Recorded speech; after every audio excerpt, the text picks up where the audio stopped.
hair looks crazy. Okay. It is what it is. Y'all, forgive my hair. In Georgia today, it is humid and my hair is doing what it do. So I'm just gonna have to go with it.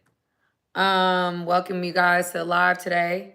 This is impromptu. I did not let anybody know I was doing this. So if it's one person on here or not, I'm still gonna do what I am on here to do.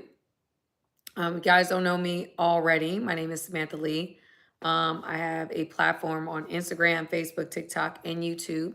I am a therapist by trade, but I use my platform to talk about God, talk about how my spiritual life influences every other aspect of my life. And in this journey of getting closer to God throughout the years, I've learned so much and I want to share it. And right now, if you guys have watched anything that I'm doing, I'm in a season. I'm in a season that a lot of Christians would call the wilderness season, where God is taking me to a place of isolation, taking me to a place of really just focusing on Him, hearing His voice, learning how He speaks to me, because He speaks to us in all different kinds of ways. And so I wanted to come on here and I wanted to just I'm just going to talk. I'm just going to let him use me. Good morning, Jay. What's going on with you? How you doing? But yes, just let him use me in this situation, y'all, because let me tell you. Oh, thank you, Jeet, for saying they hit the like button. Good morning, y'all. Jeet asked me what's the question, Jeet? I don't know. What's the question? Now, I've gotten other questions. I've gotten a lot of questions. I actually got a question in my thing. My computer would come on. There is a question. I just thought about my computer will turn on.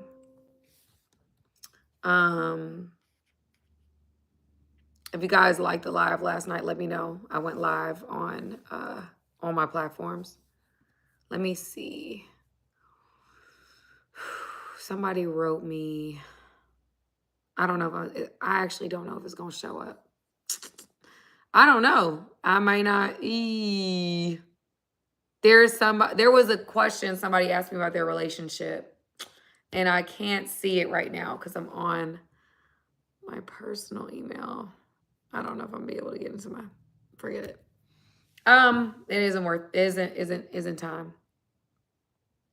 Do I believe in hypnosis? Yes. So anyway, guys, that just kind of threw me off. What's up with everybody? Let me not like jump into topics and not say hello. What's going on, everyone? What's up, Kat? Go ahead, young Kat asking for advice. Let me know. Thank you for saying you subbed. Y'all, I just really do have a passion right now. I have this fire that's just burning in me. And I hope that when I'm going on these lives, like, I feel like I'm being preachy and all this stuff, and I'm really not trying to be, because guys, I'm not perfect. I'm like trying to get it right. I'm trying my best to figure things out every day. God is revealing Himself to me. There are times where God is rebuking me for things that I'm doing. So I'm not perfect in this walk. I'm just walking, you know.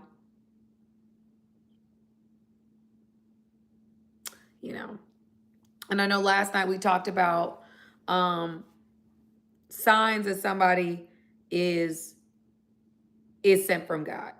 And I know I focused a lot on men figuring that out, because I know there's a lot of men that they're frustrated with the dating situation. They're frustrated with who they're dating. But in that, there's certain things that they need to be paying attention to. Because let me tell y'all, it's easy to become deceived. I even talked about a little bit about witchcraft and how that is like more openly being done to get men to be interested in women or to be connected to women that they would not ordinarily be connected to.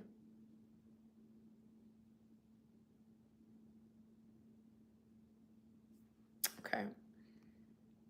I'm on a softball team and I've been on since last fall. However, recently I've been talked about, even giving dirty looks. I've always been nice and chill with them. What should I do? You know, Sleepy, to be honest with you, in my opinion, when people are talking about you and you feel like you're being excluded, you've been given dirty looks, the easy thing to do is to be offended. The easy thing for you is to take it personal. What I would do in this situation, if you're on a softball team, I would get so good at softball. Like, and I know that sounds so crazy, but the way that I think about things is I'm going to allow the energy you're giving me to make me better. I'm not going to allow the energy you're giving me to make me worse, right? Because I'm fixated and focused on what y'all are doing, I'm distracted from getting better at what I want to get better in, or assuming you want to get better in softball. So what I would do is I would focus on getting better and not take the bait in getting bitter. That's what a lot of people do. Oh, they talking about me, dot, dot, dot, dot. Like, no, if you're doing something right, you're going to be talked about. For those who want to start channels, for those who want to do things on internet spaces, or even if you're going to corporate America, you're going to be talked about. That's just the price tag for success, is to be talked about.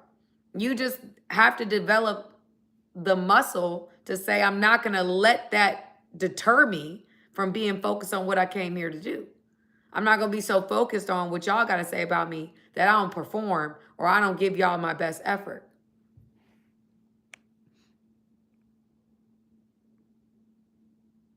J Mill says, first thing for men to focus on is to have a relationship with God. I agree with that. Men, I think that we focus on, I think it's obvious to see, where women are in our society, what's going on with women, and like, I think the hypersexualization of women, I think there's obviously an agenda for that. I've spoken about that openly, because I do think that there's this whole casual culture, I'm Miss Independent, I don't need nobody type of energy. That's not good for anybody. I don't think that's, no, it's not it. But I also think that what is being proposed to men is equally as toxic, if not even more toxic, because you guys are the head. You guys do have dominion. You do. And the reality of that is that when you're being deceived to where you feel like you can't control yourself physically, or you don't need to have discipline in certain areas, I think that is very, very toxic. I think it's very toxic. I think our society is not breeding men to be men. And men have dominion. And yes, they have dominion over their flesh as well, if they choose to exercise it. But I know with the accessibility of corn and all the things that can have your eyes in a million different places they don't belong, have you connecting with spirits you should not be connecting with, I think men need to also be just as disciplined as women are, because we both have a soul and we both have to be protective of it.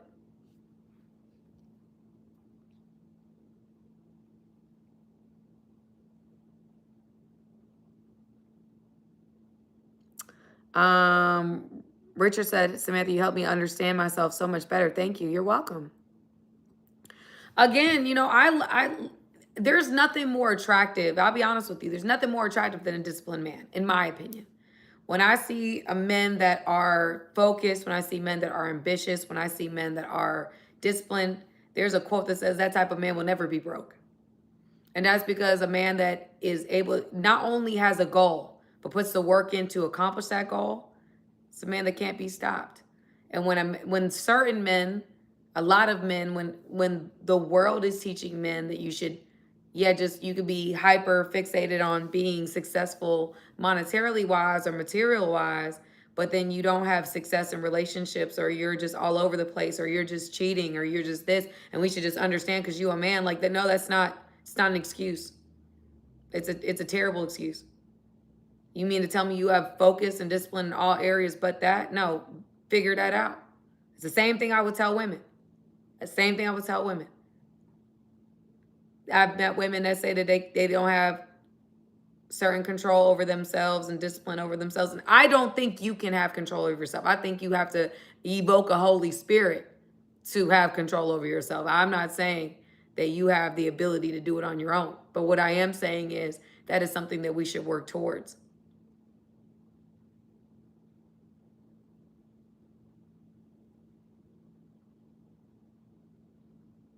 You know, and that's all I'm saying. I agree with that, Tamara. They said the world will be a better place once we all individually hold ourselves accountable. How we could be better humans collectively. I agree. I think that the world would be a better place if we held ourselves accountable and allowed others to hold us accountable.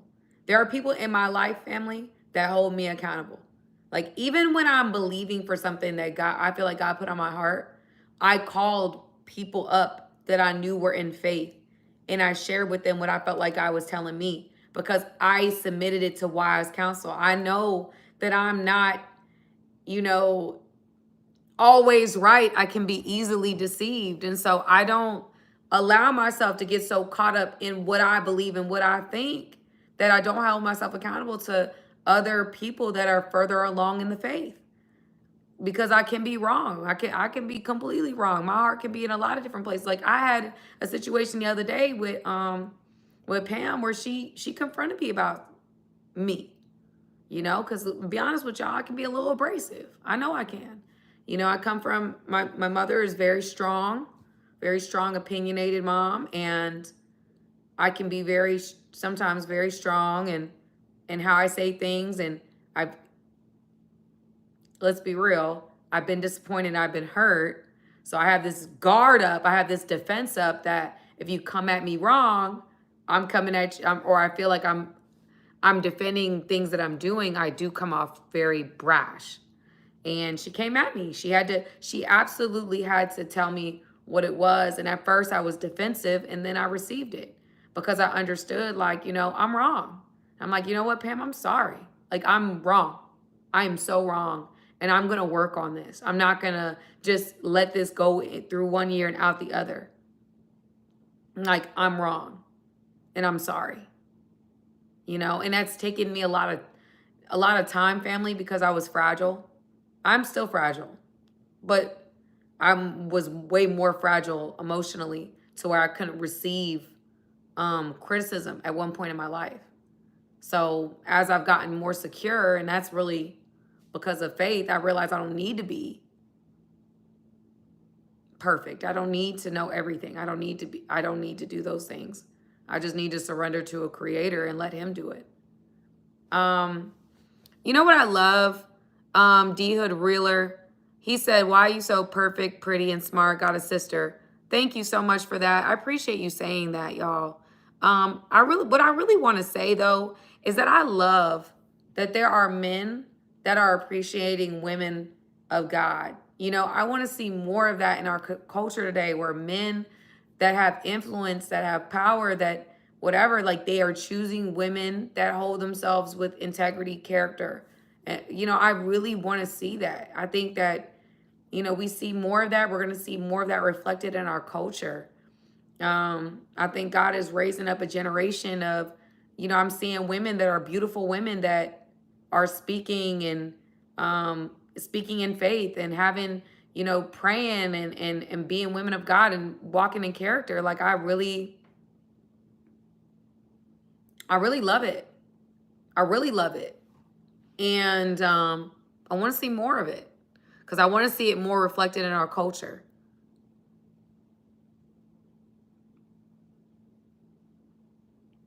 Paul Revere says, I want a sharp, focused, intelligent woman. Well, Paul, that means you a boss. Men that are bosses don't mind. Let me tell you something. Men that are bosses, men that have boss mentalities, they don't mind strong women. They're attracted to strong women. There's a lot of men that I've met, and we hear a lot of things on the social media spaces, right? So many mixed messages. A lot of men, they want them a woman that they can have a conversation with, that can talk back, right? That can give them some feedback, that can help them in their day-to-day life. If you just want a woman that's just there and silent and not contributing at all, she's just a body in the room. I don't know how much further you can get to purpose. I don't know. I don't know how much further you can get to purpose, just you and you. It says one will take 1,000 to flight, two will take 10,000 in the Bible. Meaning you bring on a woman that, I'm not just saying any woman either,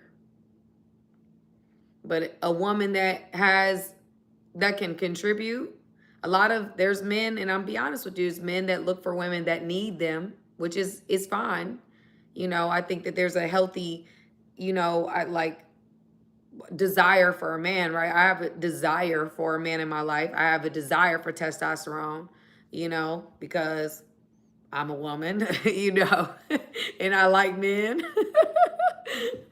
So of course, you want that man to be up, walk up in the house, be bigger than me. I like that, right? We all have that desire, right? But I think that there's a certain level of, I feel like you want a woman that can you don't have to, it's not your, I don't know how to describe it, but a woman that can contribute is what I'm saying. Not just there. But I think that a lot of men, especially if they've experienced pain in the past and pain from past relationships, they choose women that they know ain't gonna go nowhere because they can't survive on their own. And I'm like, I don't think that that's a quality partner. I don't think it's somebody that's going. You want somebody that's going to be intelligent and equally bring things to the table, Yeah.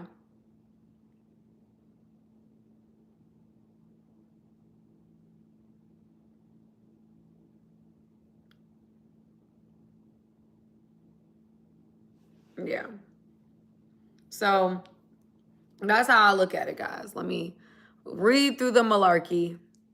Have I ever been abused? I'm not answering you, Christopher, because you just, I don't know.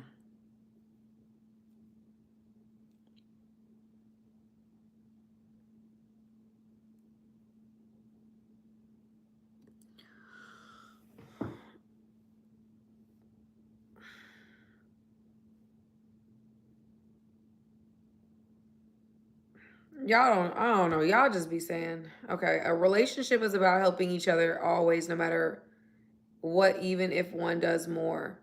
Yeah, a relationship is a partnership. I learned that more in my time, where it's not just about one person meeting your needs and you not meeting another person's needs. It's an equal exchange. And when I say equal exchange, it doesn't mean everybody's always bringing 50-50. There's times where somebody's going to bring 80, the other person's going to bring 20, vice versa. One person bring 20, one person bring 80. There's going to be times where the man is weak and the woman has to be strong. There's going to be times where the woman is weak and the man has to be strong. It's going to be times where they're both strong. So there's going to be both sides. And I think that God is preparing me in this season, just in different areas, challenging me in different areas, so that I'm able, not only in my own personal life, but even as I'm utilizing my platform in a different way, to be able to teach those lessons. Because I do believe that God is bringing about healthy relationships that are God-ordained relationships, not relationships we choose and then get mad at God because they didn't work out, but relationships where God brought two people together. What I thought was really interesting, y'all, in the Bible, in biblical times, what would happen, I see this a lot with God-ordained relationships, is that God will introduce two people, right? And then they'll go through a period of separation and they come back together. That's you.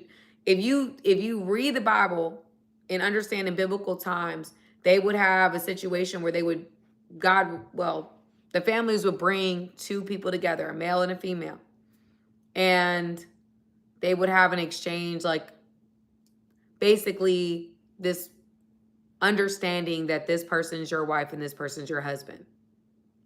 And what they do is they would go their separate ways, and both will go through a preparation, right? And sometimes that preparation would take a year, sometimes it would take longer.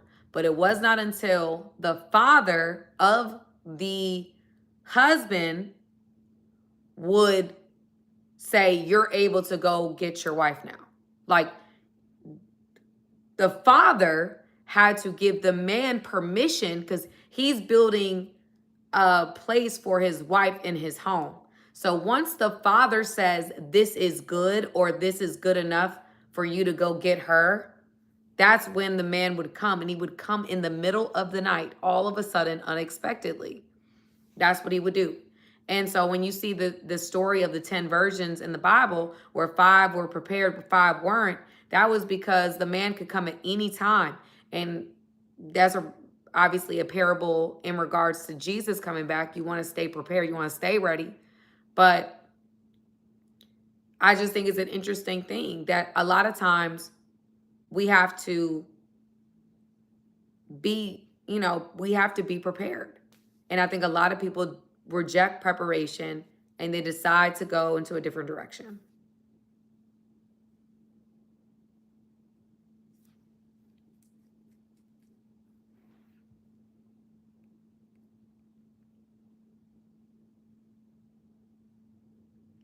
I don't know if it's real love always come back, but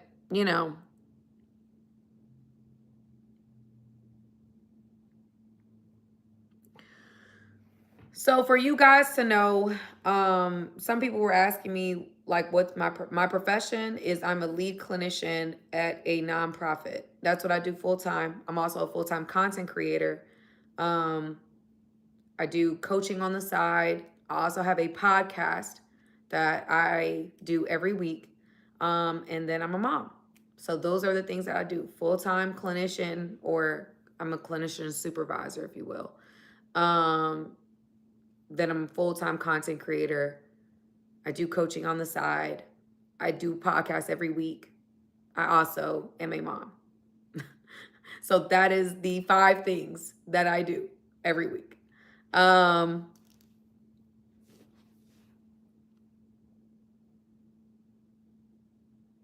just don't, I mean, a lot of people do, what I don't like is when people come on and there's a respectful way to ask people what they got going on and stuff.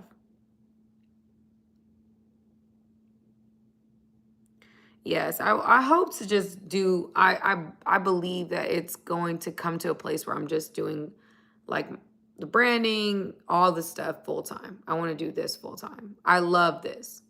I love this, y'all. I love being able to work with you guys.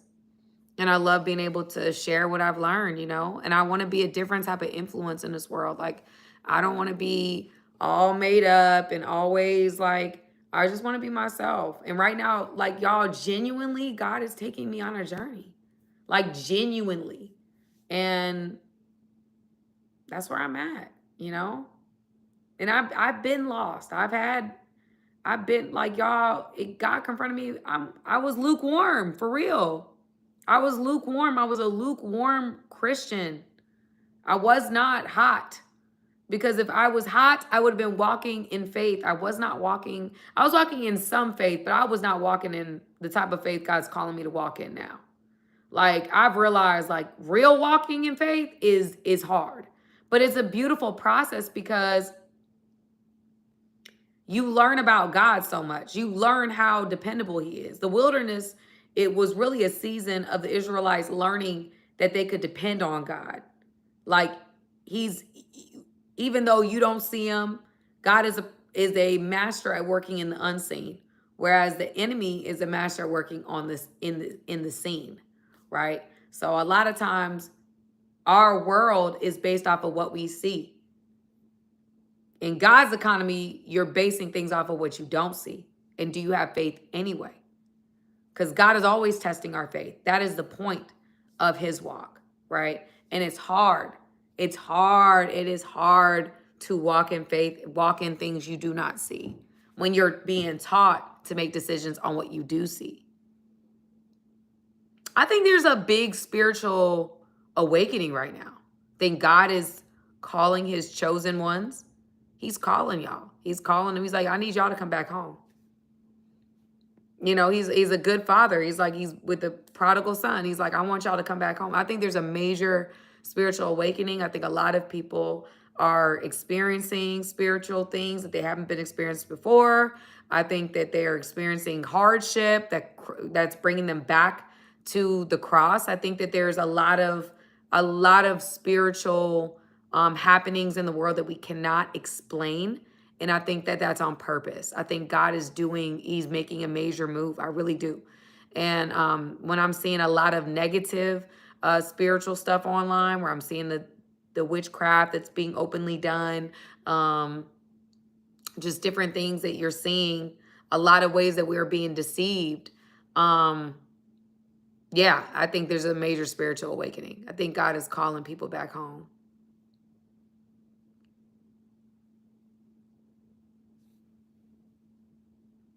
I think God is calling you back home. I don't know, again, I'm not one of them people that say, I know why. I'm not saying that. But what I am saying is that it's happening.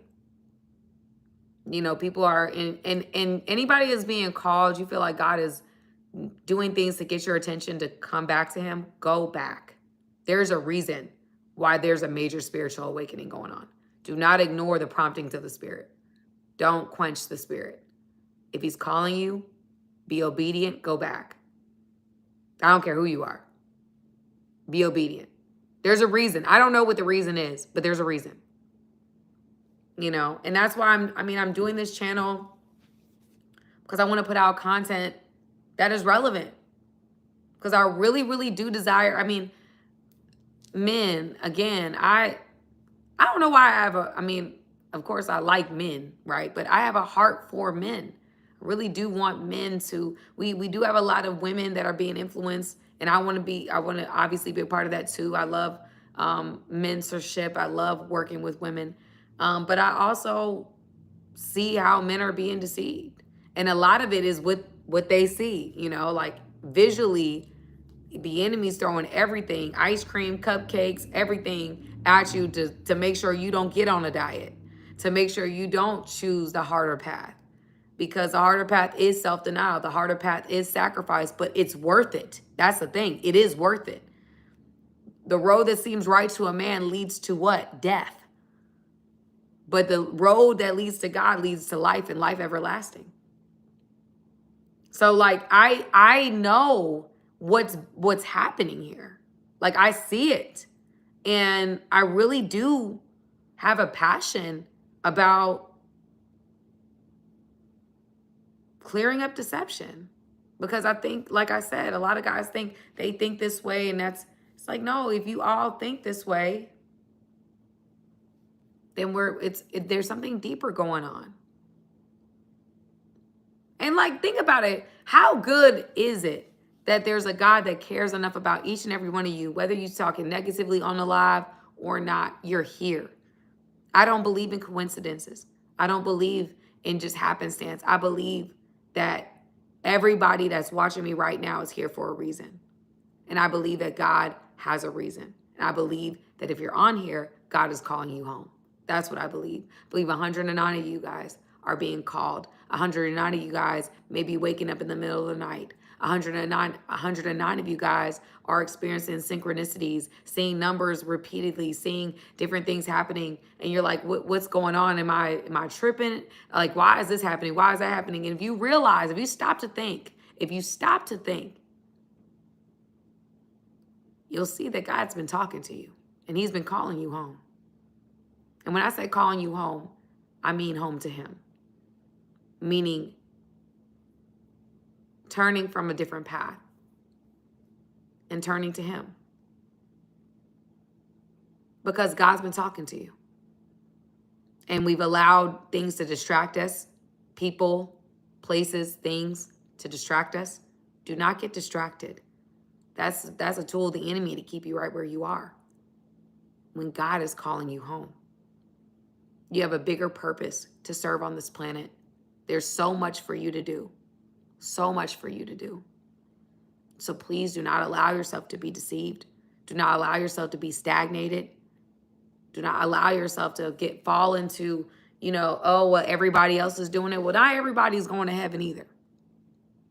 Everybody that say they going to heaven isn't going to heaven.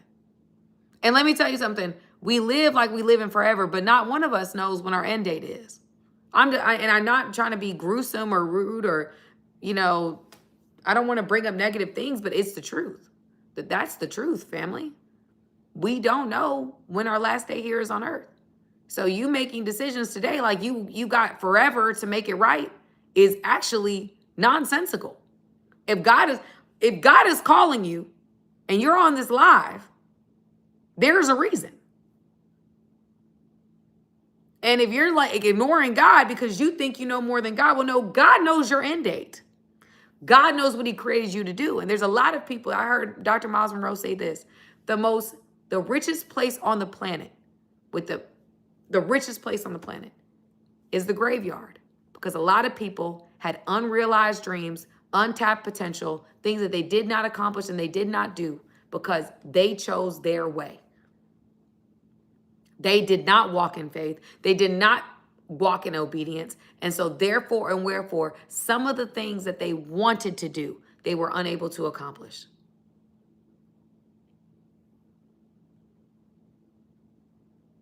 That's a quote from Dr. Miles Monroe. The richest place on the planet is a graveyard. And so again, you guys, I'm serious about this. I'm very serious about this. Only what we do for God and with God will last. Think about the people that we still talk about today. From Martin Luther King, Mother Teresa, I have to say, no, let me not say, is it John Allen? I don't want to say it wrong.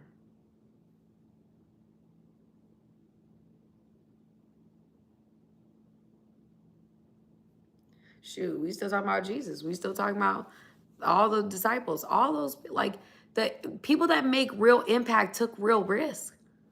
They took real risk.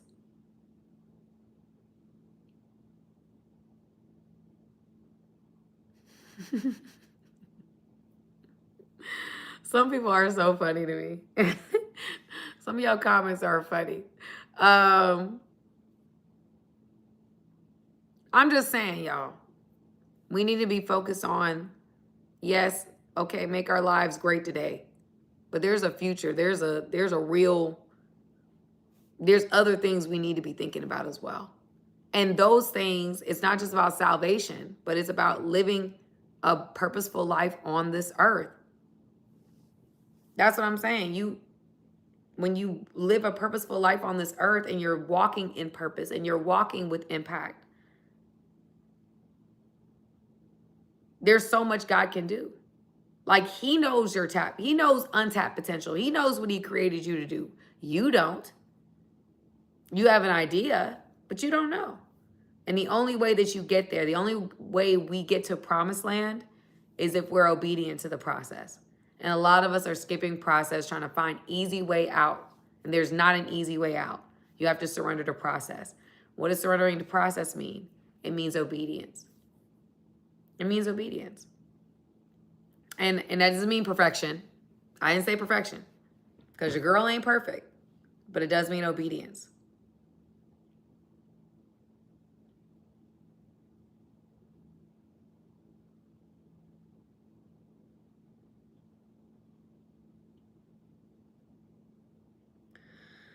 Obedient. Let me tell y'all, I'll be honest with y'all. Me being obedient, and even when I feel those promptings in the spirit, I know God has been teaching me. There's been so much, y'all, that just come to my mind. Like, I'll think about things that the other day I was walking around. I thought about something I wrote in December. And I was thinking about something I had saw that day. and I saw that it was the same thing. Like I literally, what I saw that day in real life was something I thought about in December and wrote down. And I'm like, God is in even the thoughts. I'm not even thinking I'm being influenced by God. Like I'm not even thinking that in this moment, God has anything to do with that thought. But God influenced that thought to where it manifested in real life that day, you know? So it's like, you don't even realize how God is working within you until you take the time to get to know him and understand that there are things about you that he put in you. But you don't know that until you spend time with him and understand what is what. What is you? What is him?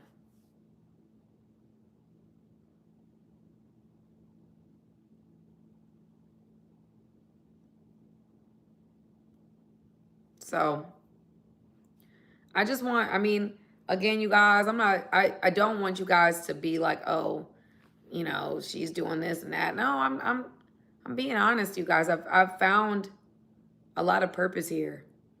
And a lot of fulfillment. Has it been challenging? Absolutely. But, and have I gotten weird comments? Of course. I was getting weird comments before. But I just feel like I'm on a journey and I'm really enjoying the journey. I'm really enjoying the journey. I'm enjoying how God is moving. I'm enjoying how God is changing and turning things inside out, upside down. And again, I do think that there's a spiritual awakening. And I think even the negative comments, even the things people are saying to insult me right now on this live or to distract me, and I believe that's just the enemy trying to distract me from what God ultimately put me on here to say. I believe God put me on here to say there are people on this live that are watching me right now that God is calling them. And they know God is calling them. They feel that God is calling them. There are things in their life that they cannot explain. And they're like, I know for certain. I've been questioning my sanity. I've been questioning my thought process. Is this God? And God is letting somebody know today, yes, it is me. And I need you to answer the call. There are things that we need to do, and you're taking up too much time being distracted by things that will never fulfill you, being distracted by people that will never answer the question for you. You, at the end of this life, we answer to the decisions that we made. And so I want somebody else. I answered the call. Has it been easy? No, but I've answered the call. And I want somebody else that's on here who's been called. You know who you are. You've been called. God has been calling you. And he's trying to sit you down as well. But he's been calling you. Things have happened. You can't explain. There are things that you're like, wait, God, is this you? Why can't I shake this desire? Why can't I shake this prompting? I don't understand it. I feel weird. I feel out of pocket. I don't understand this. God is calling you. And the only way you know is if you pick up that phone. The only way you know is if you decide right now to say, listen, I'm going to just, you know what? I've done it my way. And y'all, that's what I came to. I'm going to be honest with y'all. I came to a place where I'm like, I have done it my way and I have failed. My way didn't work. Hasn't worked. I've achieved certain things and I've attained certain things. Cool, great. But fulfillment, purpose, there was still something inside me that wanted to do more. There was something inside me that knew I was created for more. And I couldn't quench that feeling. I don't care how many happy experiences that you put me on. I don't care if you decide to take me in. I love Disney World. Love Disney World. Let me see Mickey. I love Disney. I don't care how many times you take me to Disney World or allow me to be, you know, in different environments where it's a lot of fun and a lot of lights and a lot of love. It still was something within me that just wasn't there, that just wasn't present, that just wasn't fulfilled. And yet I got to a place earlier this year that God told me to dream again. I know it was him. And so I started dreaming again. And as I started dreaming again, he said, oh, so you have faith for something again. Let's start this journey because you've been wasting time focusing on what you see, investing in what you see, when there's an unseen realm that I have for you, that you are so fixated on what you see, you're not even thinking about the things I have planned for you. And so I have decided, like, okay, it's like, you know what, God? You know what? I surrender. Let's go.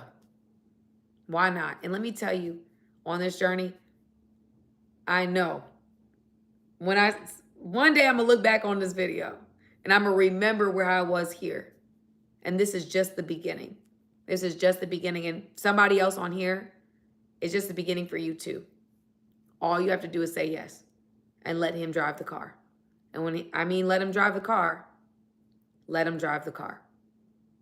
Don't try to take your hand. Don't try to grab the wheel from him. Let him drive the car. Let him drive the car.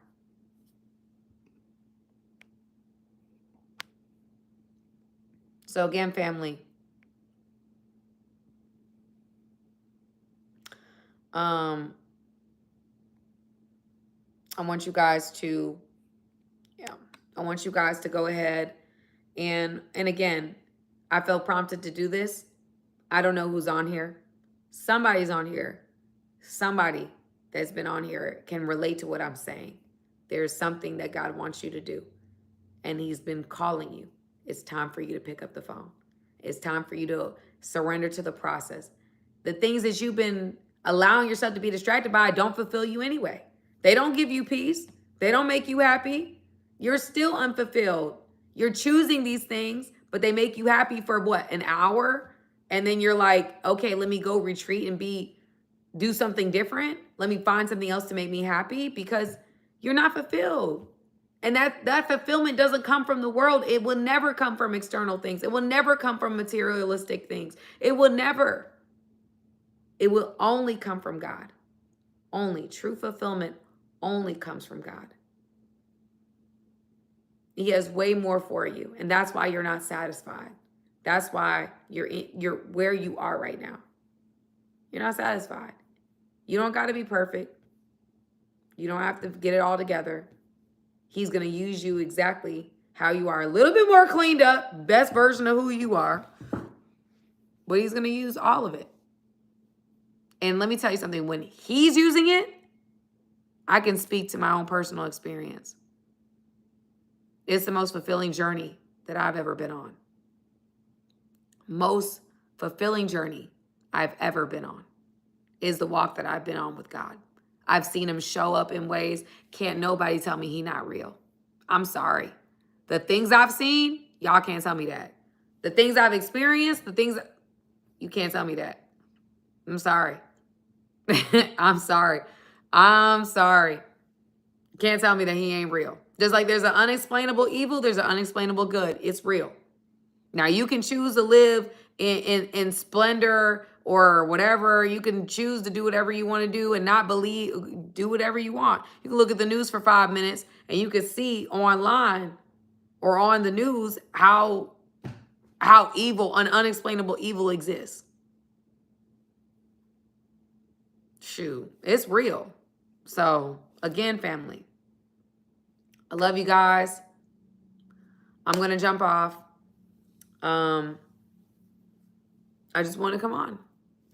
I wanted to come on. I felt prompted to. Somebody on here, God is calling you. I know that. I know I didn't come on here for no reason. With my hair looking like this, I would never do this. Look at my hair, y'all. Oh my gosh.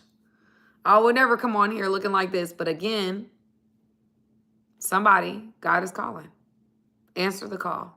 Be obedient. Stop running. The things that you're running to don't fulfill you anyway. Stop doing it. That's not real freedom. Answer the call. God has something crazy planned for you to do. All right? All right, family. I love you guys very much. I will see you guys next week. Wednesday night probably, and then Thursday. I like doing this time, but I might go live again. I might go live at a different time. I'm just feeling prompted. When I feel prompted, I go. And so anyway, I love you guys. I will talk to you guys later. See you guys soon.